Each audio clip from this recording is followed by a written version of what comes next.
Hello students, welcome to core classes. BCHCT 131 की जो video हमने पहले दो वीडियोस पार्ट 1, पार्ट 2 और पार्ट 3 भी अपलोड किया है, उसको आगे ही कंसीडर करते हुए क्वेश्चन नंबर 9 स्टार्ट किया है। Draw the structure resonance structure of HCl out of which one has little importance. किसका इम्पॉर्टेंस कंपेयर करना है दोनों स्ट्रक्चर्स का। तो HCl का रेजोनेंस स्ट्रक्चर दिखाने के लिए हम सबसे पहले स्ट्रक्चर ड्रॉ करेंगे।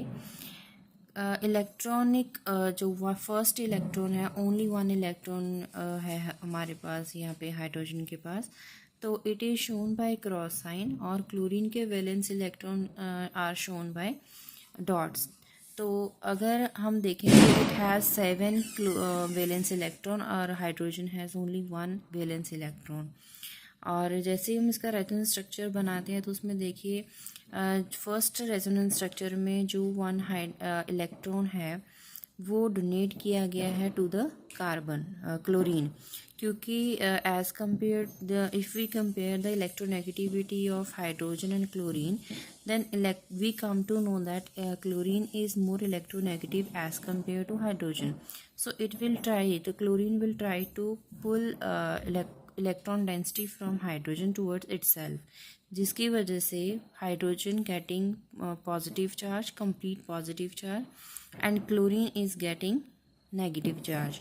But here you can see that same procedure is followed, but there is partial positive and partial negative charge, which will decide the stability.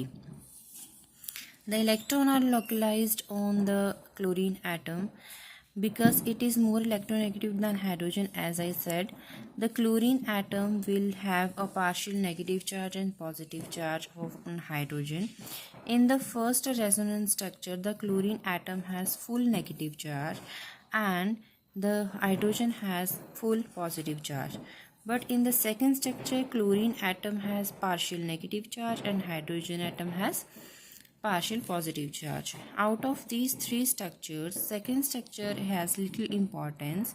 This is because hydrogen atom is in the hydrogen chloride is already electron deficient, क्योंकि उसके पास already one electron है तो already electron deficient है due to its low electronegativity, क्योंकि chlorine के comparative उसका electronegativity कम है. Hydrogen atom has not ability to stabilize the negative charge on the chlorine because it has low small size.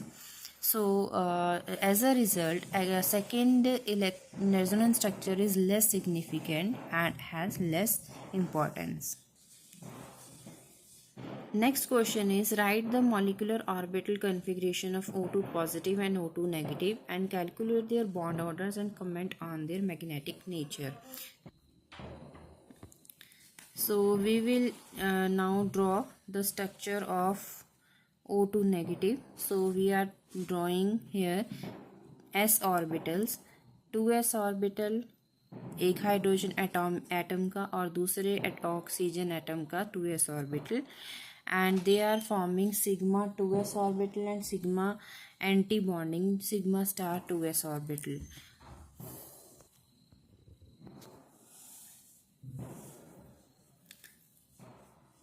p orbital 2p 1 2 3 4 2p4 orbital of one oxygen atom and 4 electrons in the second oxygen atomic orbital. तो 2pz में fully filled और पाई 2px orbital is also fully filled. But यहाँ पे अगर anti bonding structure देखेंगे, anti bonding orbital में 2px orbital जो है एंटी बॉन्डिंग ऑर्बिटल, उसमें it is fully filled, double electron है, पेयर है. बट यहाँ पे 2py ऑर्बिटल में सिर्फ एक ही इलेक्ट्रॉन आएगा और यहाँ पे इट इज़ रिमेन वेकेंट. तो इसके अकॉर्डिंग जैसे हमने इसको फिल किया है उसके अकॉर्डिंग हम उसके लिखेंगे कन्फिग्रेशन, मॉलिक्यूलर ऑर्बिटल कन्फिग्रेशन में आपको इसकी सीक्वेंस पता है 1s2, फिर सिग्मा 1s, फिर सिग्मा स्टार 1s, फिर उसके बाद 2s ऑर्बिटल आएंगे, उसके बाद सिग्मा 2px आएगा, फिर उसके बाद सारे बॉन्डिंग इलेक्ट्रॉन्स आएंगे, बॉन्डिंग ऑर्बिटल आएंगे, और उसके बाद उसके एंटी बॉन्डिंग ऑर्बिटल्स को फिल किया जाएगा। बॉन्ड ऑर्डर का फॉर्मूला क्या रहता है? Number of bonding electrons minus number of anti bonding electrons upon 2। तो बॉन्डिंग इलेक्ट्रॉन जितने भी यहाँ पे विदाउट स्टार वाले ऑर्बिटल्स हैं वो सिग्मा जैसे कि यहाँ पे सिग्मा दिया है, यहाँ पे पाई 2p वाई 2p z दिया है। तो ये जितने भी विदाउट स्टार ऑर्बिटल हैं वो सारे बॉन्डिंग इलेक्ट्रॉन्स होंगे, और सिग्मा स्टार और पाई स्टार वाले क्या होंगे? सारे ऑर्बिटल्स काउंट किए जाएंगे एंटी बॉन्डिंग इलेक्ट्रॉन्स में। तो 8 माइनस 5/2 3/2, 3 का हाफ 1.5। तो इसका बॉन्ड ऑर्डर होल नंबर नहीं है। और we can see in molecular orbital configuration कि यहाँ पे देखिए आप सिग्मा स्टार ऑर्बिटल में आप देख सकते हो कि यहाँ पे 1 इलेक्ट्रॉन है विच इज़ अनपेयर्ड। तो ये 1 paired electron will decide the magnetic nature. So we can say that it has paramagnetic nature. So oxygen atom O2 negative atom A molecule is paramagnetic and it has less stable structure क्योंकि इसमें एक electron pair नहीं है. Similarly O2 positive के लिए देखिए, पहले हम 2s ऑर्बिटल बना रहे हैं. 2s ऑर्बिटल में देखिए दोनों बॉन्डिंग और एंटी बॉन्डिंग जो ऑर्बिटल्स है दोनों फुली फिल्ड हैं. और 2px में देखिए यहाँ पे 2px में एक इलेक्ट्रॉन इसका और एक इलेक्ट्रॉन इसका आ गया. उसके बाद ऊपर देखिए यहाँ पे एक इलेक्ट्रॉन 2p ऑर्बिटल से दूसरा भी आ गया और ये दोनों आ गए. तो टोटल 1 2 3 4 5 6 7. तो यहाँ पे 6 ऑर्बिटल इलेक्ट्रॉन्स हो गए हैं तीनों ऑर्बिटल्स में. अभी एक इलेक्ट्रॉन जो बचा वो कहाँ पे जाएगा? एंटी बॉन्डिंग में. तो अकॉर्डिंग टू हुन्स रूल, तो हुन्स रूल को फॉलो करते हुए सबसे पहले pi star 2p x orbital में हम इसको फिल करेंगे. So we can easily see that कि यहाँ पे 1 अनपेयर्ड इलेक्ट्रॉन है which will decide its paramagnetic nature. तो वैसे हम कॉन्फ़िगरेशन लिखेंगे, मॉलिक्यूलर ऑर्बिटल कॉन्फ़िगरेशन, और उसके बाद उसका हम बॉन्ड ऑर्डर डिसाइड करेंगे. बॉन्ड ऑर्डर के बाद हम इसका मैग्नेटिक नेचर लिखेंगे. यहाँ तक पार्ट ए सॉल्व हो चुका है 10 क्वेश्चन तक, और उसके बाद हम स्टार्ट कर रहे हैं part B. Question number 11 part A. Write the chain isomer for the molecule having molecular formula C7C5H12. C5 है तो ऑब्वियसली इट विल पेंटेन, और पेंटेन होगा, और पेंटेन स्ट्रक्चर दिखाया है नॉर्मल पेंटेन, एन पेंटेन. और उसका एक और आइसोमर भी हो सकता है दैट इज़ आइसोपेंटेन, जिसमें आइसो का मतलब है एक मिथाइल ग्रुप जो होगा, एक methyl alkyl group will be situated in any of one electron carbon atom. तो इसलिए यहाँ पे हमने फर्स्ट सेकेंड थर्ड, इधर से सेकेंड, तो सेकेंड पोजीशन पे सेकेंड पोजीशन ऑफ कार्बन पे हमने मिथाइल ग्रुप लगाया है. Third is neopentane. नियोपेंटेन में क्या रहता है? Carbon having 1 2 3 4. यहाँ पे it is fully surrounded by totally surrounded from all sides with alkyl groups, methyl groups actually 1 2 3 4.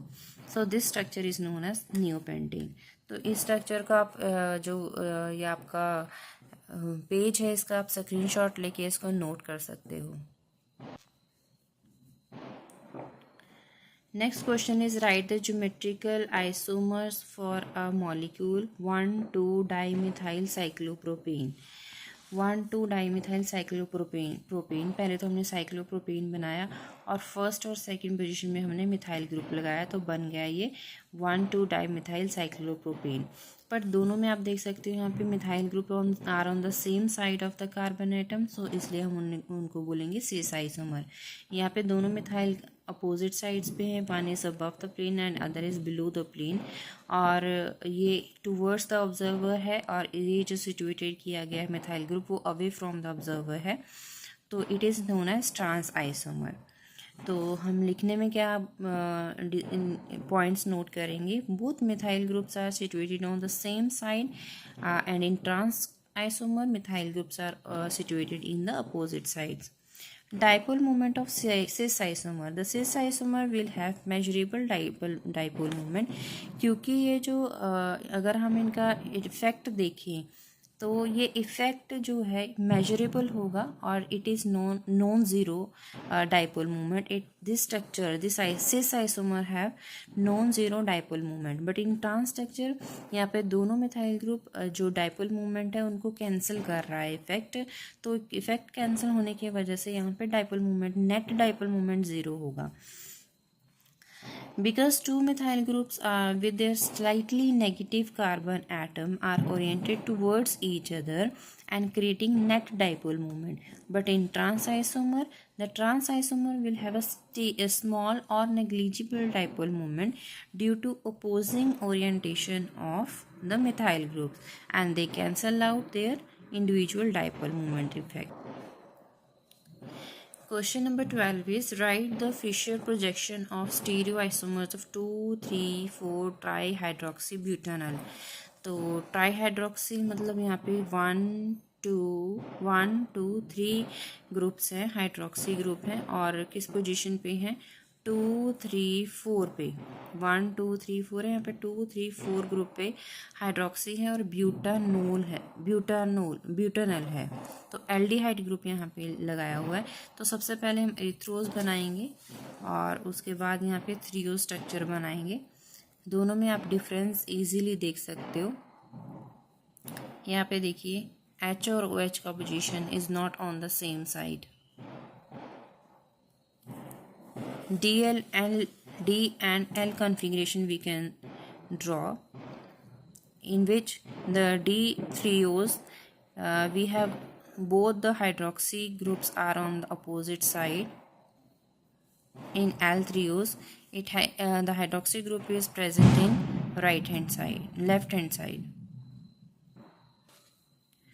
तो इसके साथ ही हमने 12 क्वेश्चन कंप्लीट कर लिए हैं. नेक्स्ट वीडियो में होपफुली नेक्स्ट वीडियो में ये पूरा जो असाइनमेंट है वो कंप्लीट हो जाएगा. इसके अलावा बाकी अगर आपको किसी और कोर्स के कोड के लिए भी असाइनमेंट का सलूशन चाहिए तो आप हमें मैसेज कमेंट बॉक्स में लिख सकते हो ताकि हम उस वीडियो को पहले कंसीडर करें, क्योंकि कोर्स बहुत हैं जो आप डिमांड करोगे उसको हम पहले कंसीडर कर लेंगे. और बाकी के जो वीडियोस हैं उनको भी आप नोट कर लीजिए, अपने क्लासमेट्स के साथ ज़रूर शेयर कीजिएगा और जल्दी से जल्दी आज असाइनमेंट कंप्लीट करने की कोशिश करेंगे और आप नेक्स्ट कोर्स कोड को भी कंसीडर करेंगे. Thank you for watching core classes.